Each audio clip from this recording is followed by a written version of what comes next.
Y'all say hello to Krusty.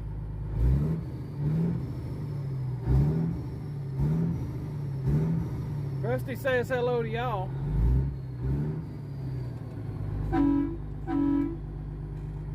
Our new addition to the fleet. Pictures will be coming.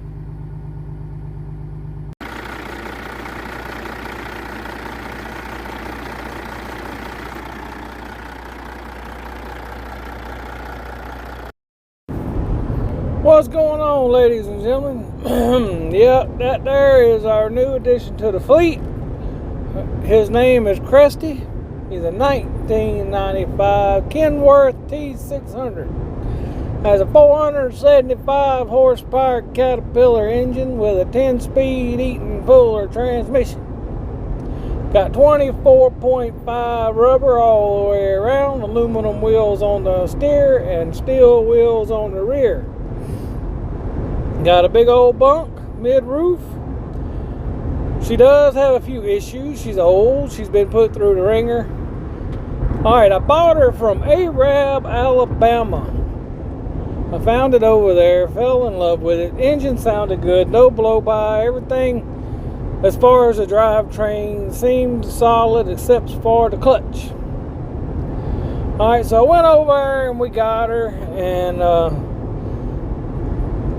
had to go straight to the TA and try to get the brakes freshened up, which the TA didn't do a real good job, I ain't gonna lie. I told them I wanted to be able to stop.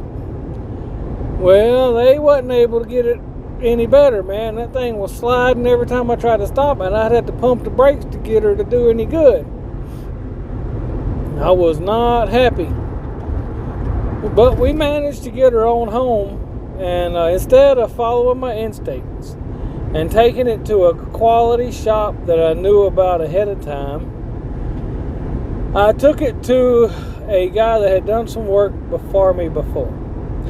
I bought this truck for $17,500. Figured I could throw some brakes and the clutch in it and come out pretty good. Well, I took it to the guy, and he done the clutch, flywheel, pressure plate, all that kind of stuff. Flywheel housing was messed up. And he calls me and he tells me he needs to get some extra stuff for the brakes. I'm like, okay, that can't be too bad, you know, because the drums ain't bad and the brake shoes ain't bad. But he kept that thing for about 2 months. Keep in mind, there was more stuff to be done on it. I don't know if he assumed that I had more money than I did, but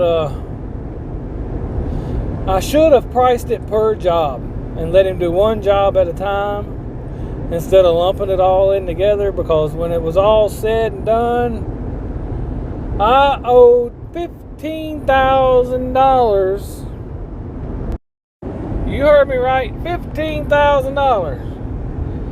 On brakes and clutch job. Now, he did put a swing bearing and a steering U-joint in, but other than that, and pressure washing it, $15,000 for brakes and clutch. It ate me up. I had to go and finance the title, because I had the title in my hand, you know.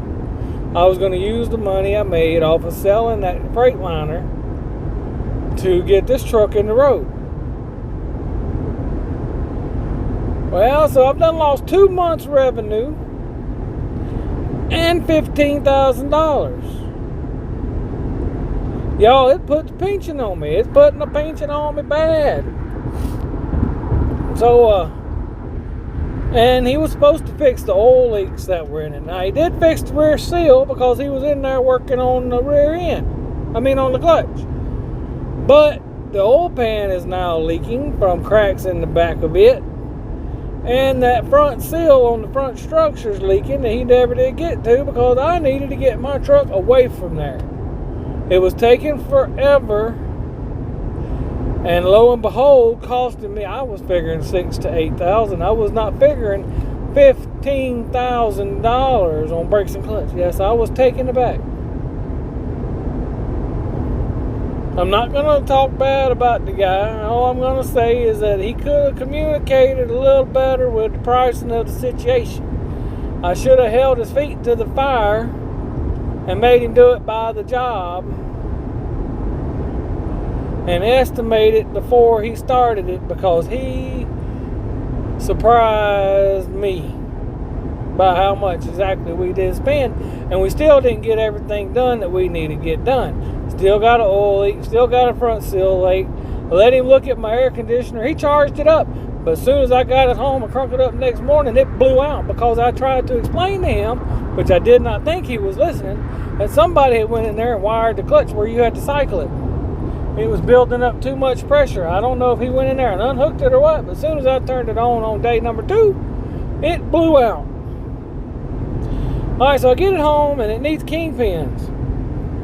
Took it to the guy to get the kingpins done. 2 weeks later, we get finished with the kingpins, and instead of it being $400, it was $700.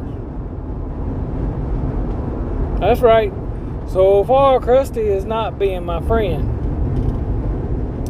So at this moment, we still have to fix the oil pan, the front seal, the air conditioner, the fuel gauge, and the temperature gauges. And even then, she's still not 100% road ready. We're going to have to fix the lights, DOT inspect it. Got to readjust the windshield wipers, because they sit kind of funny on the windshield, kind of right in your vision. So I'm out almost 3 months now without working that truck. Out $17,000 or so, and I still got probably $4,000 left to do on it. And on top of that, ladies and gentlemen, it's got 24 5s on it, which I really need 22 5s and a low profile fifth wheel in order to run a dry van, and I really want to run the dry van with that truck. So in order to put 22 5s on there, you're talking about another $5,000 at least. I could run it on a flatbed, which you'll see it pictured with, but it needs a little bit more work done on it before it can even get on the road with the flatbed. So through a couple of bad decisions and timing, it has put me in a further pinch. And we will update you more on the consequences of these decisions and financial stresses in future videos. But this is the introduction to our new truck called Krusty. God bless, and we will catch y'all on the next ride.